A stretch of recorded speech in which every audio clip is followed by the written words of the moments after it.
আমি আমার এক বন্ধুকে বললাম যে বন্ধু তোকে আজকে জানোয়ারের মতো লাগতেছে।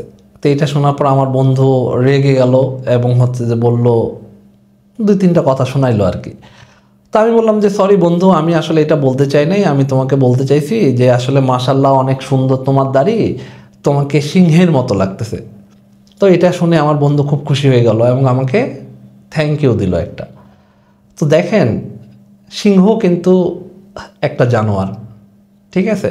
আমি পজিটিভ অথবা ইতিবাচক ওয়ার্ড দিয়ে তাকে আমি বলছি, সেই জন্য তার কাছে ভালো লাগছে, সে আমাকে রেসপেক্ট করছে, থ্যাংক ইউ জানাইছে, তার কাছে কথাটা ভালো লাগছে। আমি যে তাকে প্রথমে জানোয়ার বলছি সেটা নেতিবাচক একটা ওয়ার্ড। তো এই নেতিবাচক ওয়ার্ডের জন্যই কিন্তু সে এটাকে নিতে পারে নাই এবং সে আমাকে খারাপ ভাবছে। তো সবসময় পজিটিভ কথা বলবেন, সবসময় ইতিবাচক কথা বলবেন, যে ইতিবাচক কথার দ্বারা আপনারা অন্যের রেসপেক্ট গেইন করতে পারবেন।